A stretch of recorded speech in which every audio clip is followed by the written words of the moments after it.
रामपुर नाम के गांव में एक मंटू नाम का मछुआरा रहा करता था।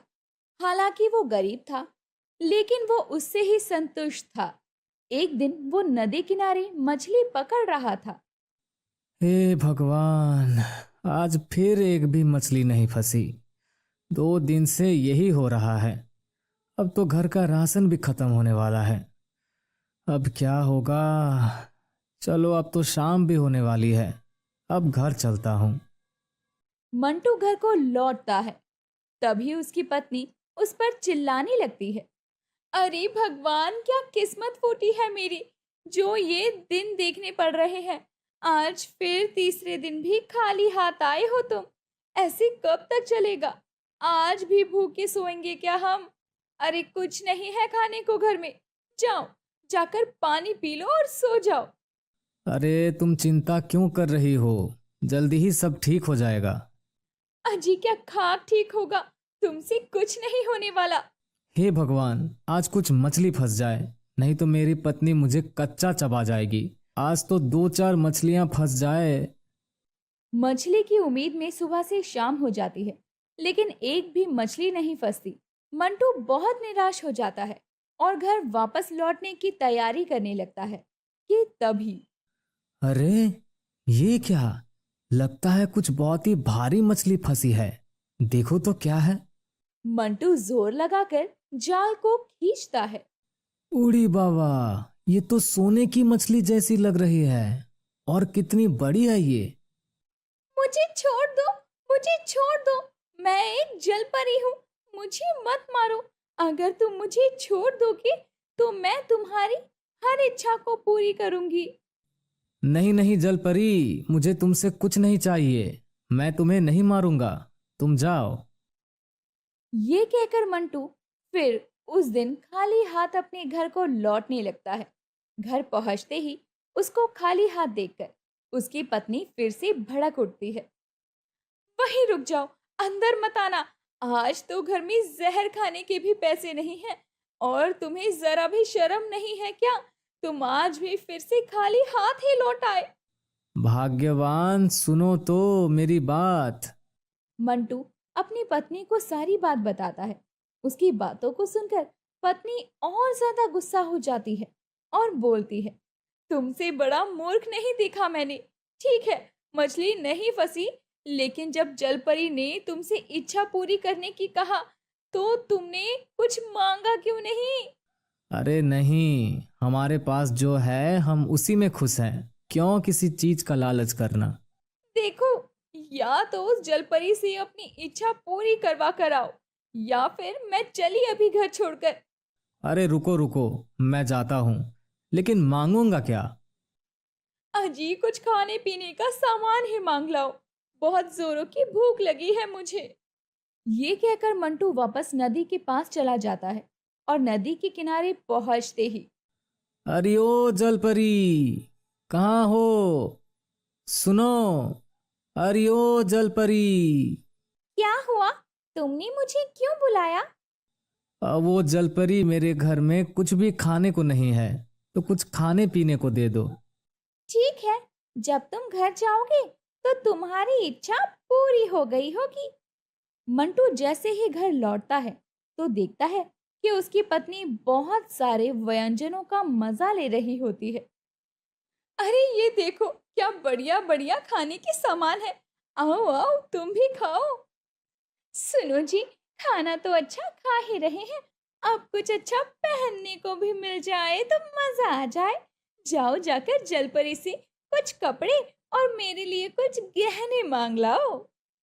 परेशान और मजबूर मंटू अगले दिन सुबह फिर से जलपरी के पास जाता है। अरे ओ जलपरी, कहाँ हो? सुनो, अरे ओ जलपरी। क्या हुआ? तुमने मुझे क्यों बुलाया? वो जलपरी, मेरी पत्नी को कुछ कपड़े और गहने चाहिए। क्या तुम वो सब दे सकती हो? ठीक है, जब तुम घर जाओगे तो तुम देखना, तुम्हारी इच्छा पूरी हो गई होगी। मंटू फिर निराश होकर अपने घर लौटता है तो उसकी आंखें फटी की फटी रह जाती है। उसकी पत्नी नए नए कपड़ों और गहनों से सजी हुई बैठी थी और बहुत खुश थी। अरे देखिए ना, मैं कितनी सुंदर लग रही हूँ, हम कितने अमीर लग रहे हैं ना। वाह, मजा ही आ गया। अब हम अच्छा खा भी रहे हैं और अच्छा पहन भी रहे हैं। देखो, इतना लालच ठीक नहीं है। जितना है हमें उतने में ही खुश रहना चाहिए। तुम रहने दो जी, तुमसे तो बात करना ही बेकार है। अगले कुछ महीनों तक सब ठीक चलता है। मंटू और पत्नी अच्छे से जीवन बिता रहे थे और वो खुश भी थे।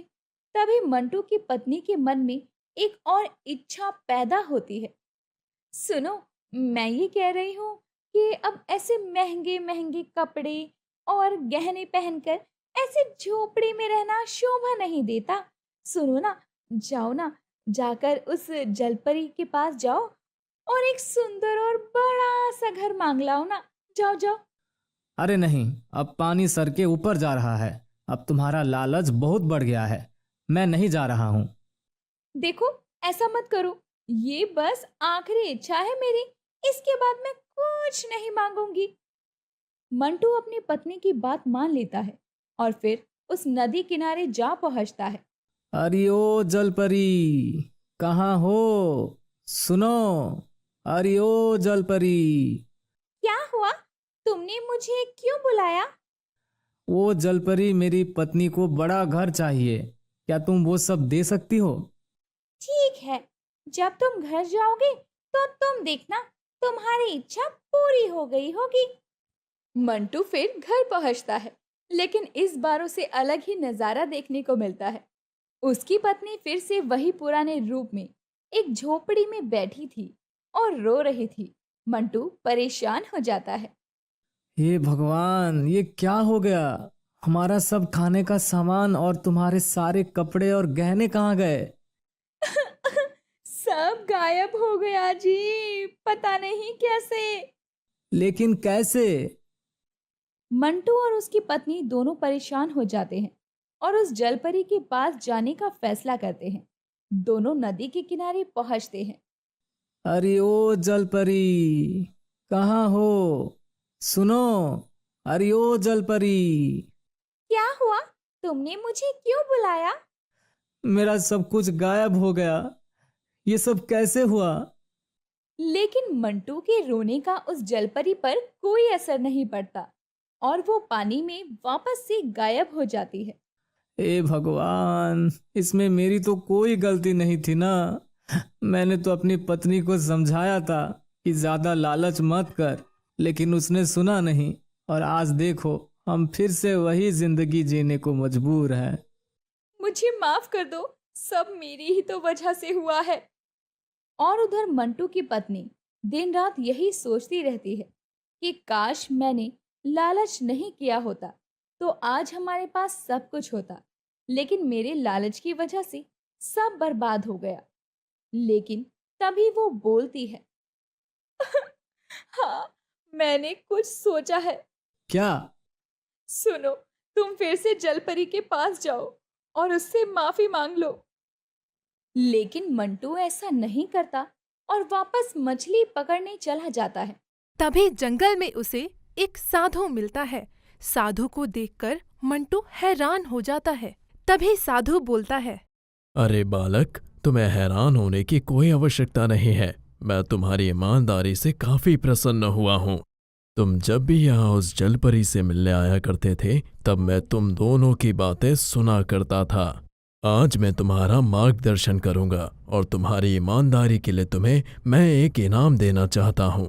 इतने सालों इस जंगल में तपस्या करने के बाद मैं इस जंगल के हर कोने को जानता हूँ।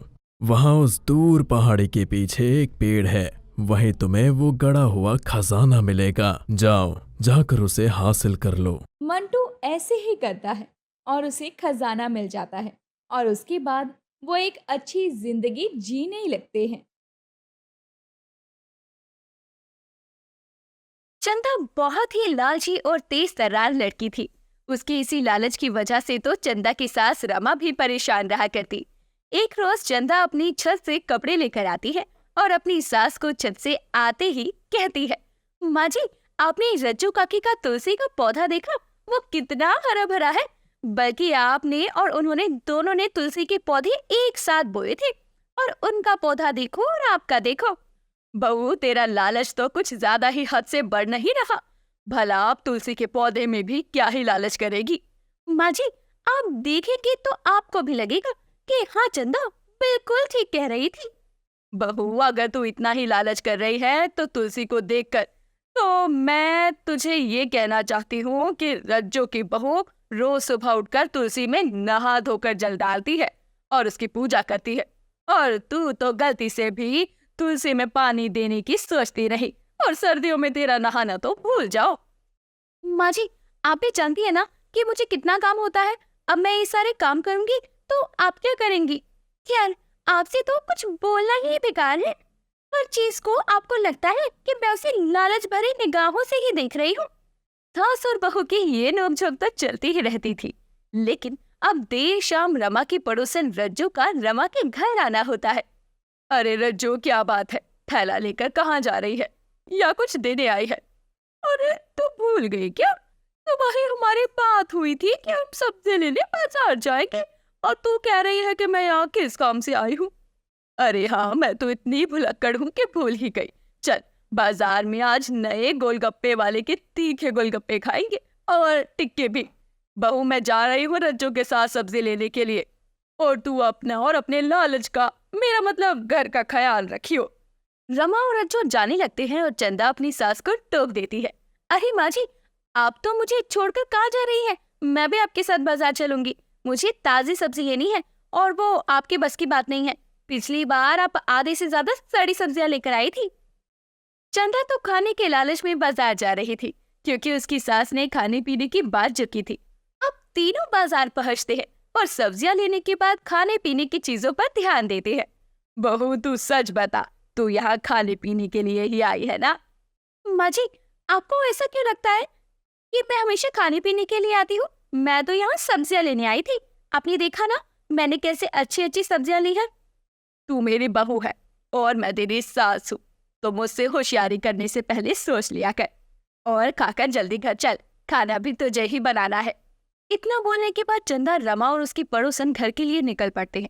लेकिन जब वो रास्ते में कुछ ही दूर पहुंचते हैं तो देखते हैं कि कई सारे लोग एक आदमी को मार रहे थे। अरे देख तो कैसे बेचारे को सब मिलकर मार रहे हैं। आजकल तो भलाई का जमाना नहीं रहा। अरे, अब बिना जाने उस पिटने वाले आदमी को बेचारा कैसे कह सकती हूँ? बल्कि वो तो चोर है। अभी ही एक औरत को बैग लेकर भागा था। अरे सच कह रही है क्या बहू तू? अरे भाई साहब, अच्छे से धो दो इसे, और इतना मानना कि आगे से चोरी करने से पहले सब बार सोचे।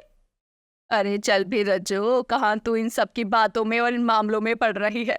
और बहू, तुझे आजकल जासूसी करने का कुछ ज्यादा ही मजा आने लगा है। चल चुपचाप घर। अब रमा और रज्जो आगे आगे चलने लगते हैं और चंदा पीछे पीछे। चंदा जैसे ही अपनी सास के पीछे चलने लगती है, चोर के हाथों से एक चाकू चंदा के पैर के पास गिर जाता है।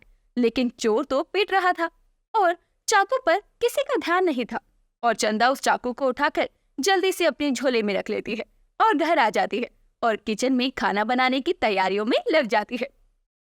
सब्जी जल्दी जल्दी काट लेती हूँ, वैसे भी मुझे बहुत काम है।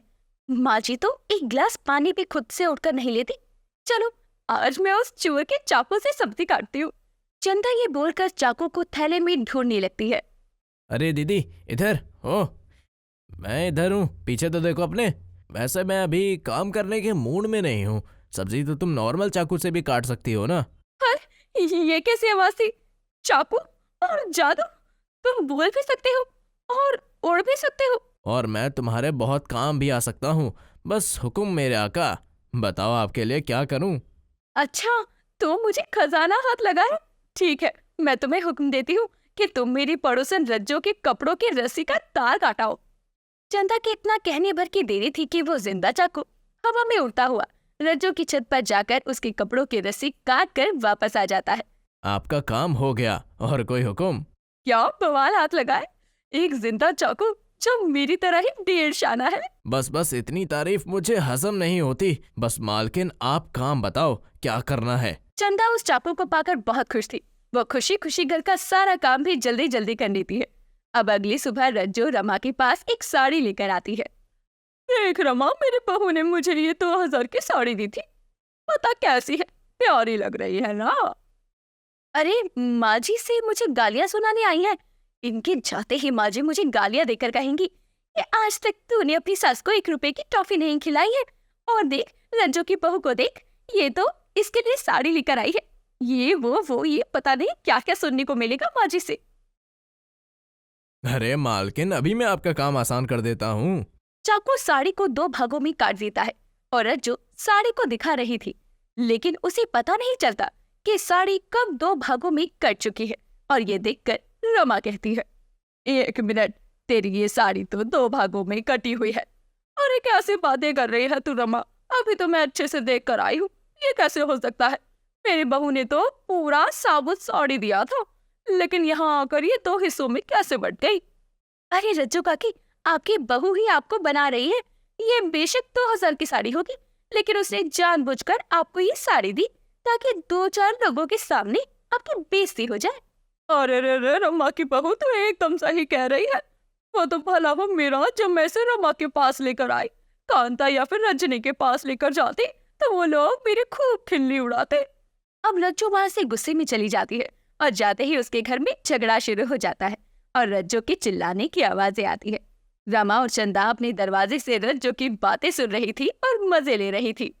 रात में तूने मेरे कपड़ों से भरी रस्सी काट दी और मेरे सारे गीले कपड़े नीचे मिट्टी में गिरा दिए, उसे मुझे दोबारा से धोना पड़ा।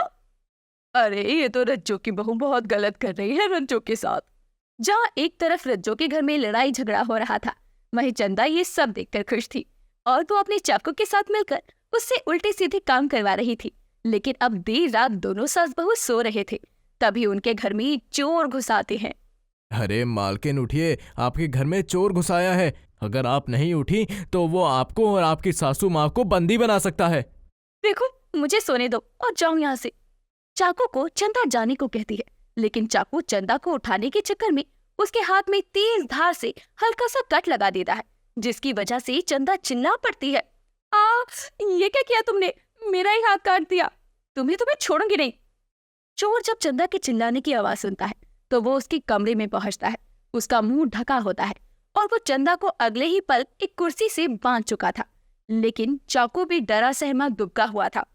चोर कुछ देर बाद रमा को भी चंदा के कमरे में ही कुर्सी पर बांध देता है। बहू, ये सब तेरी वजह से हुआ है, उस चोर को जाने दे, तुझे तो मैं छोड़ूंगी नहीं। चाकू, हमारी जान बचाओ, इस रस्सी को काट दो और इस चोर को घायल कर दो। मैंने अगर एक भी अच्छे काम किए तो मुझमें जो भी शक्तियां हैं वो सब खत्म हो जाएंगी। ये क्या आफत है? ये चाकू बोल सकता है और उड़ भी सकता है। तुम पहले इसे सबक सिखाओ, बाद में तुम हमारी रस्सियां काटकर एक भले काम के साथ आजाद हो जाना।